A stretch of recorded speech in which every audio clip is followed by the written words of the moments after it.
Ada beberapa manusia yang putus asa gara-gara doanya tidak dikabulkan oleh Allah Subhanahu wa taala. Padahal di sebalik kenapa Allah Subhanahu wa taala mengakhirkan pengijabahan doa itu, ada hikmah yang besar sehingga seorang muslim tidak boleh putus asa saat doa-doanya belum dikabulkan oleh Allah Subhanahu wa taala. Kita tahu bahwa semua manusia sangat mengharap keinginannya dikabulkan oleh Allah Subhanahu wa taala. Yang sakit ingin kesembuhan, yang fakir ingin kecukupan, yang banyak masalah dalam rumah tangganya ingin teruraikan. Sebut masalah-masalah manusia. Saya kira saya, Anda atau siapapun pasti dalam masa-masa sulit dan kesulitan pasti ingin segera mendapatkan kemudahan Allah Subhanahu wa taala. Tapi tak jarang ada orang yang sudah berhari-hari bahkan berbulan-bulan bahkan sampai kepada tahun dia sudah memohon kepada Allah Subhanahu wa taala,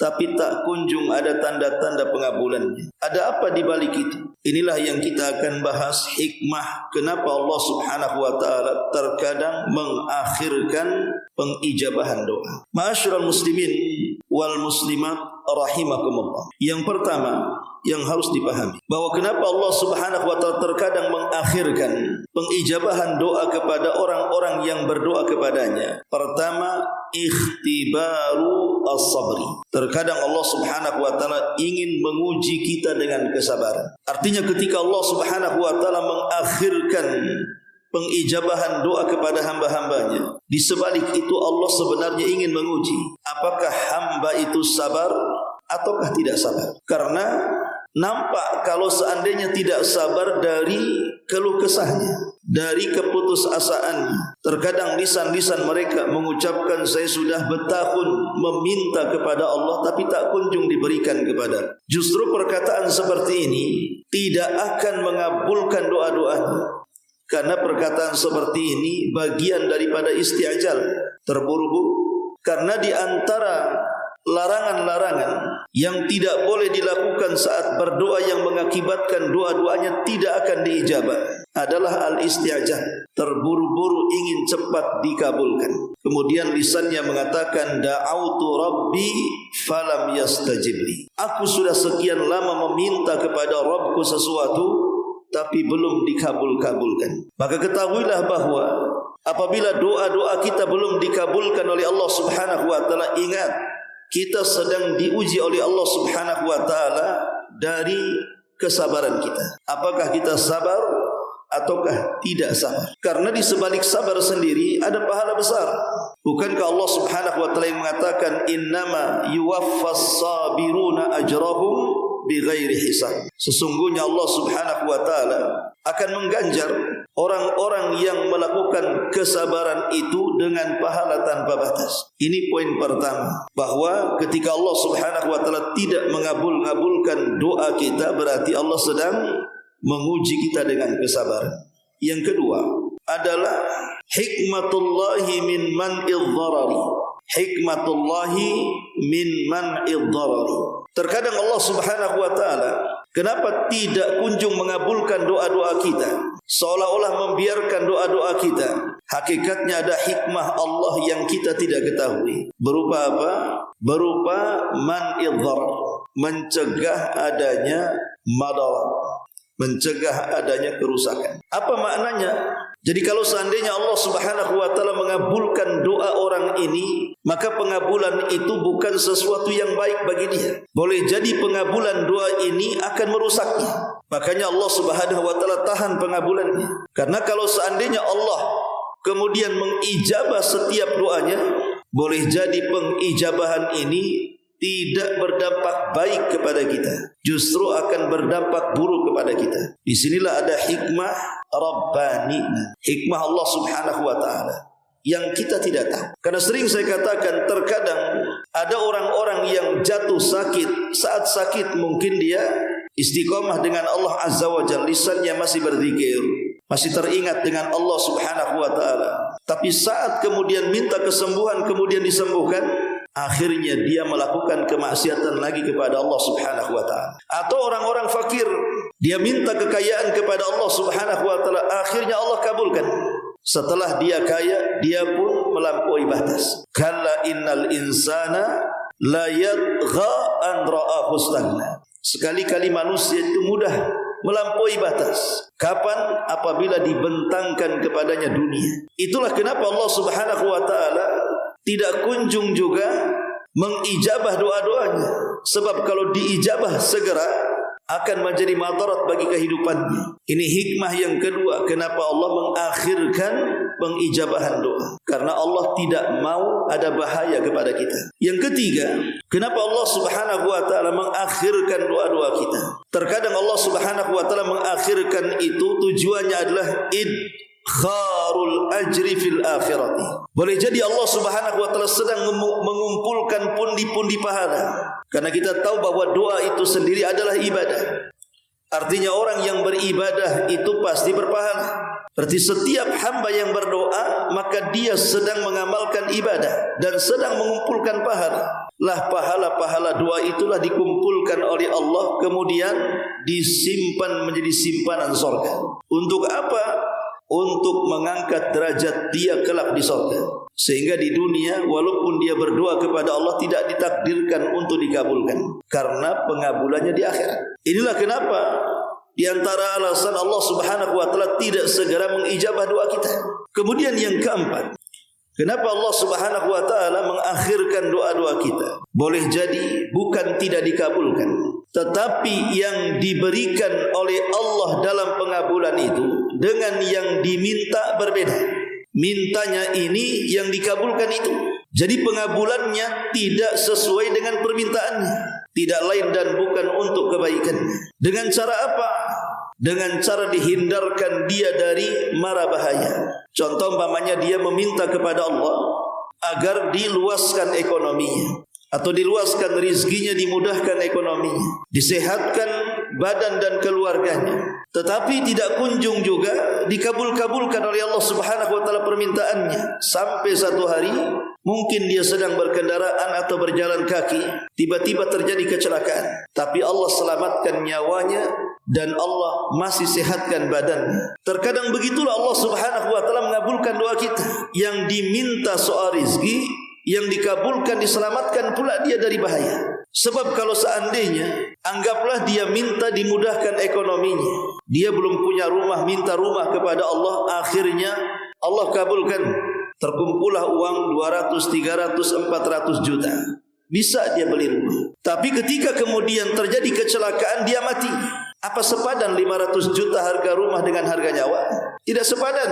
Artinya kalau seandainya Allah Subhanahu wa taala kabulkan permintaannya, itu tidak sebanding dengan musibahnya. Maka terkadang cara pengabulan Allah Subhanahu wa taala itu dengan cara dihindarkan dia dari bahaya dalam kehidupannya, dan tidak Allah berikan keinginan doa-doanya, tapi pengabulannya berbeda dengan doanya. Begitulah terkadang Allah Subhanahu wa taala mengabulkan doa-doa kita.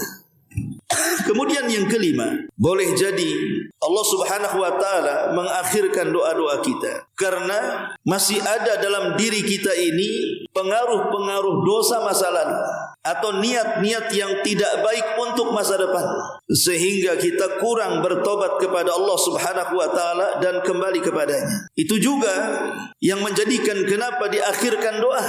Boleh jadi ada pengaruh-pengaruh dosa di masa lalu atau niat-niat yang tidak baik di masa depan, sehingga Allah Subhanahu wa taala memberikan kesempatan untuk menggugurkan dosa-dosanya dengan taubat.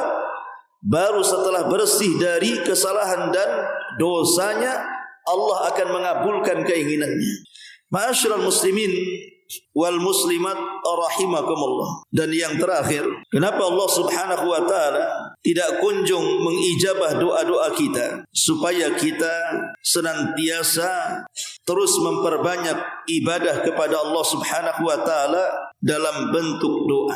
Allah rindu dengan aduan-aduan kita kepadanya. Itulah 5 sebab yang disebutkan para ulama kenapa sebagian doa kita itu masih diakhirkan oleh Allah Subhanahu wa taala. baik, kita akan membahas beberapa perkara yang terkait dengan bab yang kita sedang kaji. Ma'asyiral muslimin yang dimuliakan Allah Subhanahu wa taala. Pertama, bahwa doa adalah miftahul khair. Doa itu adalah kunci kebaikan, dan doa juga penyebab turunnya rahmat Allah Subhanahu wa taala dan tercegahnya bala yang akan menimpa kepadanya. Betapa banyak orang-orang yang berdoa kepada Allah Azza wa Jalla timbul kebaikan. Contoh, orang tua melihat anaknya nakal senakal-nakalnya, sudah dididik sedemikian rupa, dia pun sudah angkat tangan tidak sanggup mendidiknya. Mulailah dia mengetuk pintu langit agar Allah Subhanahu wa taala membolak-balikan hati anaknya. Maka dengan sekejap saja Allah bisa melembutkan hati anaknya, dan jadilah anak itu anak yang paling berbakti kepada orang tuanya. Karena doa itu adalah kunci kebaikan. Ketika segalanya sudah dikerahkan, maka ujung-ujungnya adalah kembali kepada Rabb yang menciptakan, Allah Subhanahu wa taala. Poin yang kedua, kita tahu bahwa Allah Subhanahu wa taala pemilik kemuliaan dan kedermawanan. Allah itu tidak bakhil. Allah ini tidak bakhil. Bahkan di antara nama dan sifatnya adalah karam. Allah itu zat yang maha karam, yang maha dermawan kepada hamba-hambanya. Artinya bahwa karena Allah Subhanahu wa taala zat yang maha dermawan, bukti kedermawanannya adalah setiap sepertiga malam akhir Allah datang kepada kita, kemudian menyeru kepada kita di langit dunia dan mengatakan, man yad'uni fa astajibana wa man yas'aluni fa u'tiyah wa man yastaghfiruni fa aghfirana. Siapa yang berdoa aku kabulkan, siapa yang minta ku beri, siapa yang minta ampun pasti ku berikan ampunan kepadanya. Mana ada makhluk yang sedermawan Allah ini, menawarkan kekuasaan dan kekayaannya kepada manusia setiap hari di sepertiga malam akhir. Bukti bahwa Allah Subhanahu wa taala itu Dzul Karami wal Jud, pemilik kemuliaan dan kedermawanan. Yang ketiga, ingat bahwa ketika seorang hamba meminta sesuatu kepada Rabbnya atau berdoa kepadanya dan meminta untuk supaya hajat-hajatnya dipenuhi oleh Allah Subhanahu wa taala, sesungguhnya dia sedang berada di atas ibadah. Artinya, kalau dia sedang memanjatkan sesuatu kepada Allah Azza wa Jalla agar keinginannya dipenuhi, kondisi seperti itu sebenarnya dia sedang beribadah kepada Allah Azza wa Jalla. Maknanya, kalaupun seandainya tidak dikabulkan, tidak rugi, karena dia tetap dapat pahala dengan ibadah yang dilakukannya. Kemudian poin yang berikutnya, terkadang Allah Subhanahu wa taala menjadikan orang-orang yang tidak mau meminta kepadanya sangat tercela. Karena Allah Subhanahu wa taala mengatakan dalam surah Ghafir 60, wa qala rabbukum ud'uni astajib lakum innal ladzina yastakbiruna an ibadati sayadkhuluna jahannama dakhirin. Berfirman Rabb kalian, berdoalah kepadaku, aku akan penuhi doa-doa kalian. Sesungguhnya orang-orang yang sombong dari berdoa kepadaku, seolah-olah tidak butuh dengan aku, maka mereka akan dimasukkan ke dalam jahanam dan akan dihinakan di dalam. Lihat, orang yang tidak mau berdoa kepada Allah, maka dia manusia yang paling tercela di kehidupan dunia dan di kehidupan akhirat. Kemudian poin selanjutnya, ingat bahwa Allah Subhanahu wa taala akan murka kalau kita selaku hambanya tidak mau meminta kepada Allah Subhanahu wa taala. Dan inilah perbedaan Allah dengan kita.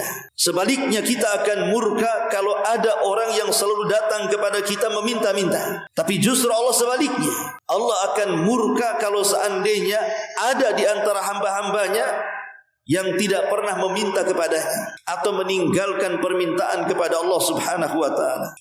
Ma'asyiral muslimin yang dimuliakan Allah Subhanahu wa taala.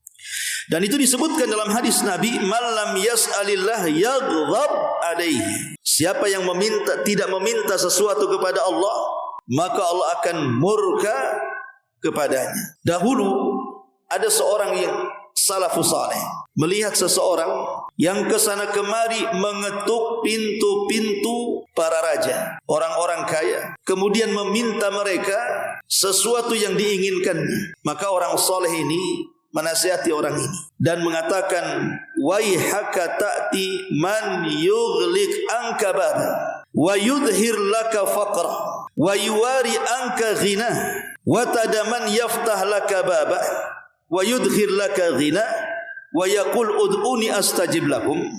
Kata orang saleh ini, celaka kalian. Kalian meminta kepada orang yang tertutup pintunya, yang penuh dengan kefakiran, yang tidak bisa memberikan kekayaan. Sementara kalian meninggalkan yang di atas, yang jelas-jelas pintunya terbuka, kekayaannya melimpah, dan dia sendiri mengatakan, berdoalah kepadaku, kukabulkan permintaan. Terkadang kita ini saat meminta salah kepada orang yang kita minta. Kita meminta kepada makhluk yang sebenarnya makhluk sendiri adalah makhluk yang lemah, fakir dan sangat berhajat kepada penciptanya. Dan kita tinggalkan zat yang maha kaya, yang maha mampu memberikan segala-galanya. Ma'asyiral muslimin yang dimuliakan Allah Subhanahu wa taala. Kemudian poin selanjutnya, Allah sanggup untuk memberikan seluruh permintaan semua hambanya, karena kekayaan Allah itu tanpa batas. Kalau seandainya ada satu tusuk jarum ditusukkan di tengah lautan, kemudian diangkat dari lautan, kemudian menetes satu tetes di ujung jarum tersebut, satu tetes itulah cukup untuk menghidupi seluruh manusia dari awal sampai akhir. Sementara kekayaan yang tersimpan itu bagian lautan yang tak bertepi. Jadi kekayaan Allah itu tidak akan pernah habis. Yang diberikan kepada kita itu hanya satu tetes dari air lautan, itu pun tak habis-habis. Sementara yang disimpan itu seluas lautan. Sehingga kita ini terkadang keliru. Kenapa mengejar yang satu tetes dan meninggalkan lautan yang tak terbatas itu? Inilah terkadang manusia mengejar dunia yang satu tetes, tapi meninggalkan akhirat yang seluas lautan tak bertepi itu. Ma'asyiral muslimin wal muslimat rahimakumullah. Doa ini di antara fadilahnya adalah membuka kesulitan-kesulitan manusia, mengurai hajat-hajat manusia. Berapa banyak orang sakit disembuhkan karena doa. Berapa banyak orang-orang yang bingung jadi bahagia karena doa. Betapa banyak orang-orang sedih jadi tertawa karena doa. Betapa banyak urusan-urusan seperti benang kusut teruraikan dengan doa. Doa ini bisa menyelesaikan segalanya. Yang sulit menjadi mudah, yang sedih menjadi bahagia, yang sempit menjadi lapang, dan begitu seterusnya. Lihat kenyataannya. Nabi Ayub alaihi salatu wassalam, berapa lama dia sakit? 18 tahun. Dari kepala sampai kaki penuh dengan benjolan, isinya nanah dan darah, dan gatalnya luar biasa. Dan itu memenuhi sekujur badan. Semua tabib sudah angkat tangan, tidak sanggup mengobatinya. Dia hanya bisa sabar dengan kondisinya. Tapi dia tidak melupakan Allah Subhanahu wa taala dan yakin bahwa ujian yang Allah berikan kepadanya itu karena kasih sayang Allah kepadanya. Sampai satu hari ada dua orang yang membicarakan buruk terhadapnya dan mengatakan, jangan-jangan Ayub diberikan penyakit itu bukan tanda rahmat tapi tanda azab. Boleh jadi Ayub pernah melakukan dosa yang tidak pernah dilakukan manusia siapapun di dunia sehingga dikutuk seperti itu. Maka Ayub sedih mendengar gosipan seperti itu. Akhirnya dia mengatakan, wa ayyuba idnada rabbahu anni massani yadhurru wa anta arhamur rahimin. Dan Ayub ketika berdoa kepada Allah Subhanahu wa taala memanggil Rabbnya, inni massani yadhurru, ya Rabb, sesungguhnya telah menimpa kepadaku banyak madarat. Salah satunya penyakit yang bersarang 18 tahun. Wa anta arhamur rahimin, dan pasti engkau zat yang paling memberikan kasih sayang di antara hamba-hambanya yang penyayang. Lihat bahasa Ayub kepada Allah. Dia tidak mengeluhkan penyakitnya. Dia hanya mengatakan, ya Rabb, aku tahu kau sayang dengan aku, dan engkau yang sudah memberikan penyakit ini kepadaku. Ayub tidak mengatakan, ya Rabb, sembuhkan penyakitku, aku sudah tidak tahan 18 tahun menyandang penyakit ini. Tidak. Ayub tidak pernah mengeluh. Ayub hanya mengatakan, aku yakin penyakit ini datang darimu dan engkau zat yang maha pemberi kasih sayang kepada hamba-hambanya. Seolah-olah di balik itu juga ada makna bahwa Ayub ingin sembuh dari penyakitnya. Akhirnya apa? Fastajabna lahu fakashafna bihi min dhurrin wa atainahu ahlahu wa mislahum ma'ahum rahmatan min indina wa dzikra lil abidin. Maka kami kabulkan seruan Ayub kepadaku dan kami singkap seluruh kemadaratan kepadanya dan kami kembalikan keluarganya sebagai rahmat dari sisi kami. Ma'asyiral muslimin yang dimuliakan Allah Azza wa Jalla, dari sini kita tahu bahwa banyak penyakit-penyakit yang disembuhkan dikarenakan doa. Zakaria alaihi salatu wassalam sudah putus asa, usianya sudah tua, tidak kunjung diberikan keturunan dari Allah. Bahkan dinyatakan istrinya mandul, tidak bisa memberikan keturunan. Tapi dia terus berdoa kepada Allah Subhanahu wa taala. Wa Zakaria idh nada rabbahu rabbi la tadharni fardan wa anta khairul warithin. Dan Zakaria ingat ketika menyeru Rabbnya dan mengatakan, ya Rabb, jangan tinggalkan aku sendirian, berikanlah ahli waris kepada aku, karena engkau sebaik-baik pemberi ahli waris. Apa yang terjadi? Fastajabna lahu, kami kabulkan doanya. Wa wahabna lahu Yahya, kami berikan putra kepadanya yang bernama Yahya. Padahal kita tahu Zakaria ini sudah tua renta, istrinya sudah tua juga, bahkan dinyatakan mandul. Seandainya pun tidak mandul, kalau sudah tua pun rentan, tidak punya anak, apalagi sudah menopause. Tapi bagi Allah Subhanahu wa taala bisa membalik keadaan sesuatu yang mustahil menjadi mungkin. Makanya Zakaria mengatakan, Rabbi inni wahanal azmu minni washta'ala ra'si syaiba. Ya Rabb, lihat tulang-tulangku sudah lemah, lihat rambut-rambut kepalaku sudah beruban. Tetapi walam akun bidu'aika rabbi syaqiyya, tapi aku tidak lelah untuk terus meminta kepada. Akhirnya buah daripada doa, Allah kabulkan permintaannya. Lahirlah Yahya dari istri Zakaria. Allah berikan keturunan. Lihat bagaimana doa bisa menyelesaikan masalah keturunan. Yunus alaihi salatu wassalam diberikan ujian oleh Allah Subhanahu wa taala, dimakan ikan sampai kemudian bersarang di perut ikan yang sangat dalam. Ikan ini setelah memakannya tidak pernah muncul ke permukaan. Dia langsung diperintahkan Allah untuk masuk ke dasar lautan yang gelap gulita itu. Sehingga Yunus mengalami 3 kegelapan. Gelap di perut ikan, gelap di dasar lautan, bahkan gelap di tengah malam. 3 kegelapan. Kita saja kalau listrik dimatikan semua, tidak ada cahaya, menggap-menggap kita dibuatnya. Padahal oksigen ada. Tapi dalam perut ikan ini bukan hanya gelap megap, oksigen pula tidak ada. Tapi Allah Subhanahu wa taala ala kulli syai'in qadir, membuat Yunus tetap hidup di perut ikan itu. Apa yang dilakukan Yunus alaihi salatu wassalam? Berdoa kepada Allah. Wa dhannuni idz dhahaba mughadhiban fa dhanna an lan naqdir alaihi fanada fi dhulumat alla ilaha illa anta subhanaka inni kuntu minadh dhalimin. Wa dhannun, dan pemilik ikan maksudnya Yunus ibn Matta alaihi salam, ketika dia meninggalkan kaumnya karena marah, dia sangka kami Allah tidak bisa menyempitkan kehidupannya. Akhirnya Allah sempitkan dengan dimakan ikan. Tapi dalam perut ikan Nabi Yunus mengatakan fanada, dia pun memanggil Allah fi dhulumat, dalam kondisi di tengah-tengah banyaknya kegelapan dalam kehidupannya. La ilaha illa anta, tidak ada sembahan yang berhak disembah kecuali Engkau ya Rabb. Subhanak, maha suci Engkau ya Rabb. Inni kuntu minadh dhalimin. Ya, dulu aku memang salah melakukan kezaliman kepada. Apa yang terjadi? Fastajabna lahu, doanya kami ijabah. Wa najainahu, kan kami selamatkan Yunus minal gham, dari kehidupan yang sangat memilukan.